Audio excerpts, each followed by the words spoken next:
I have to say, I think the Part 4 blocks could be my favourite blocks so far.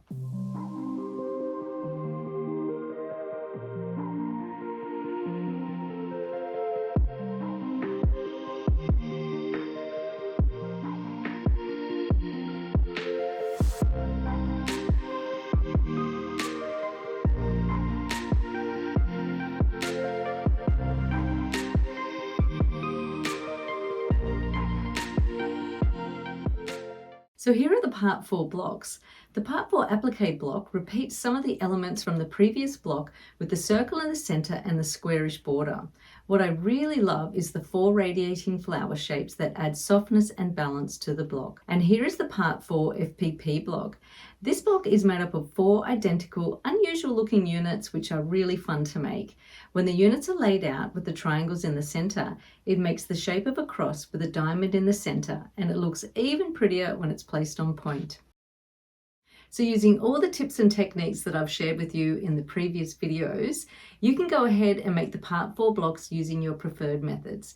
You'll find all the instructions and templates in the course notes. Making the Part 4 FPP block is very similar to the previous foundation paper piece blocks you've already completed. The main difference with this block is that each unit contains 10 pieces, so it's important to follow the numbering carefully and make sure you are selecting the correct fabric piece as you work through the pattern. Taking a moment to double check each step will help everything come together beautifully. As always, the course notes will guide you through the process with detailed instructions and over 50 step-by-step photos, so you can sew with confidence and refer back whenever you need to. Before you know it, all those small pieces have transformed into a beautiful block. So take your time, enjoy the process, and have fun with it.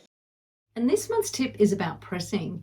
If you find that your seams aren't lining up slightly, this could be due to tiny creases that get trapped in the seam when you press. So even though we're making FPP blocks, you can still use the 3-step pressing technique that's used for regular patchwork blocks. So step 1 is to set the seam. This is when you press the stitching line before opening the fabric. This heats up the seam in readiness for the next step. Step 2, open up the fabric and finger press the seam. Then step 3 is to press the fabric with the iron. If you're using the freezer paper method, you could still use the 3-step pressing technique. Just make sure that the iron doesn't touch the shiny side of the freezer paper. And another tip for this month is about staying organized. So some months you'll be asked to cut a full width of fabric strip, and then we may only use a quarter or a half of that strip. And then another month I'll say cut these pieces and cut them from the leftover strip from part 2, say for instance. So it's a really good idea to put all of your leftovers into little bags. You can use plastic bags or paper bags and label which block the strip comes from. And then that way, when it comes time to cut strips and I say cut this strip from that leftover strip, you'll be able to go straight to your little bag and take the strip out. It's going to save you from having to go and measure all the strips that you have left over. I think it will just create a much smoother process for you. So to quilt the block, this time I started by quilting inside the center square by 1/4 inch, and then I have quilted inside each of the blades 1/4 inch away from the edge once again. And to make it a little bit easier so that you don't always have to be stopping and starting all the time, because I'm starting just on the ditch of this square here, you can actually travel along the ditch. So for instance, if I was to start here, I've left this one to do, I would start here, stitch up, across, back down, and then I could stitch in the ditch of the seam here, and so that I could start again stitching this second blade here in the dark green. So another thing that you can do, rather than using a foot as a guide, if you don't have an appropriate foot for that, sometimes my foot is a little bit of a problem actually, I find it a little bit hard to see, you can mark the 1/4 inch in from the seam using a Hera marker. So this is just a little plastic tool, and it, it's just got this thin edge on it if you haven't seen one of these before. And so it's just a matter of just running it along the edge of a ruler. So I've just positioned my ruler so that I know I've got that 1/4 inch away from the edge, and then you can kind of just see it leaves a little bit of an indent. So it only works when you have the batting sitting underneath the top section. And so just working my way around like this and here. So you can kind of just see it. But it is a really good alternative to marking, actually using a fabric marker. So we'll start at the seam.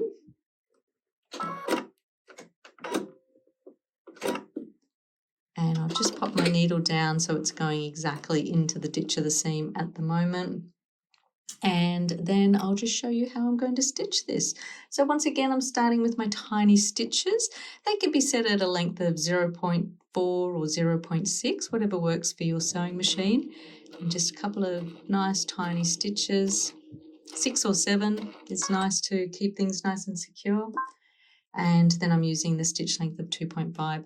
So this time I'm just using my walking foot with an open toe attachment on it. And although I do have these lines marked, sometimes they are hard to see, but I also have this other guide here, which is just a line on my foot. So I'm looking at that line there, which is a 1/4 inch away from the needle. So I'm kind of watching that whilst I'm making sure that I'm stitching on that line that's marked with the Hera marker. Okay, so here I go.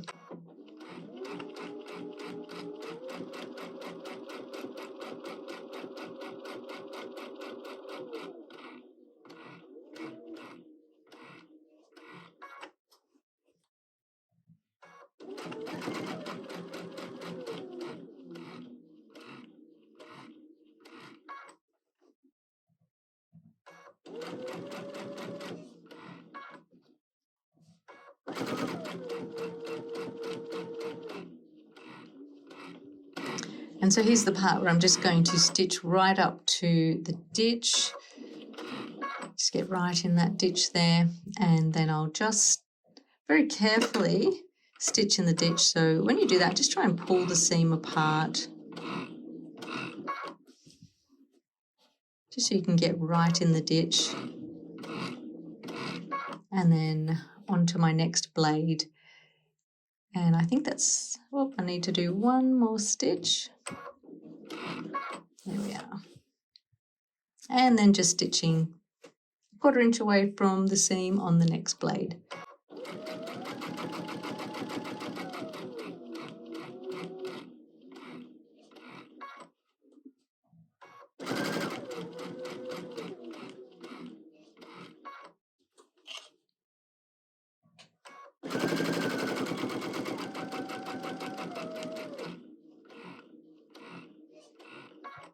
Now, because I've already stitched the other blades, I will finish just level, just in the ditch with my tiny stitches.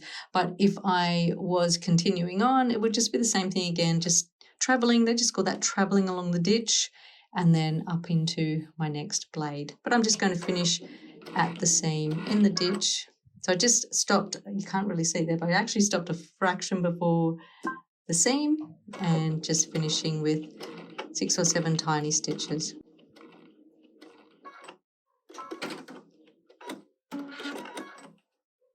And there we go. You can see I've just done that. And then just as I do, like, because I know that my stitches are nice and secure, I'm just going to cut that off. But don't forget, if you prefer, leave long threads, and you can thread those long threads through the quilt sandwich. So that's just called bedding the threads. And it will look something like that on the back. So the next thing that I did was I quilted here. So I've done a 1/4 inch away from this seam, and then a 1/4 inch on this side, and then when it comes to this seam, I've stitched a 1/4 inch on both sides, and then I've done a 1/4 inch here from my outer seam. So once again, I'm just traveling along the ditch just to make it a little bit easier, you know, than stopping and starting all the time. There'd be a lot of stopping and starting there. So once again, I just marked my 1/4 inch away from the seam using a Hera marker.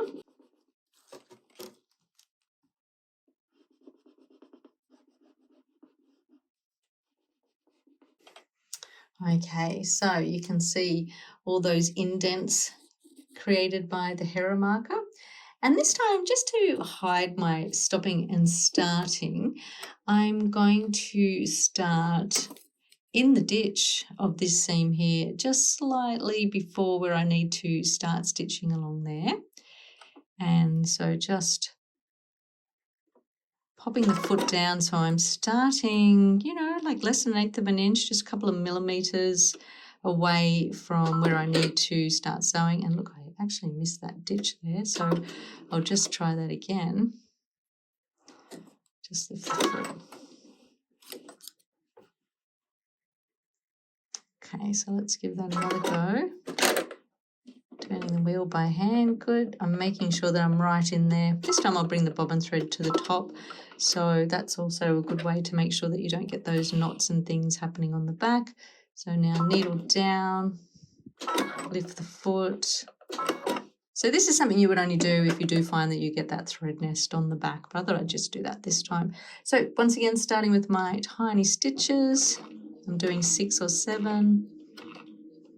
It's funny, I always aim for 6 and I always end up doing 7. So that's why I always say 6 or 7. And now back to my stitch length, I'm doing 2.5. Not sure now if I said 3 before, but it's just 2.5. And then I'm going to stitch and then travel along the ditch to get to my next row of stitching. So away I go.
And then to finish up, I've stopped right in that ditch and I'm just going to turn again, pop my small stitches on and finish by stitching with 6 or 7 tiny stitches in the ditch of the seam. Just a nice way to be able to hide, you know, sometimes you can see those 6 tiny stitches and that just hides them a little more. So when you're quilting this block, you know, you always work from the center out. So you would start with stitching here, first of all, the 1/4 inch inside that square, then do the blades, then work on to this section here, and then finish with the 1/4 inch away from the outer seam. So I just did that before because I was just trying to get a little bit ahead with quilting my block. And there's my block all finished. Just have to snip a few threads and this is what it looks like on the back.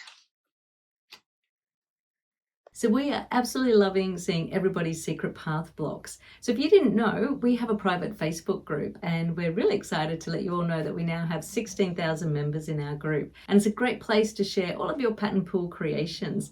So we have members sharing their secret path blocks and they're using different color fabrics to us. There's so many different combinations. Everyone is just so creative and we're so proud of everyone. So it's a great place to, as I said, just see what everybody else is making and also to get some inspiration for colors yourself. You might be thinking, okay, I'm interested in joining the course. Well, and you don't like our fabrics, there are so many other fabrics that could inspire you. So we'll put a link in the description, and feel free to join the Pattern Poole Community Facebook group. So as we're up to part 4, we now have a total of 8 blocks, so you can really start to see our vision come to light. So how we're going to have the mix of the curvy applique blocks and they're contrasting with the sharp angles of the FPP blocks. We're absolutely loving this process, and we hope that you are too. So thank you so much to our Secret Path members. We appreciate you all so much. So let us know in the comments which has been your favorite block so far.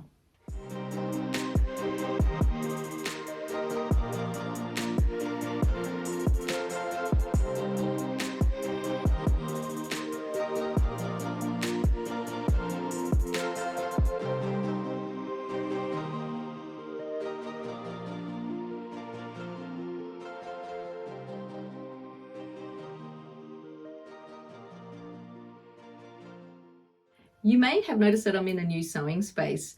My husband and I just recently set up my dream sewing room, so keep an eye out for my studio tour video coming soon. And thanks for watching, and I'll see you in the next video.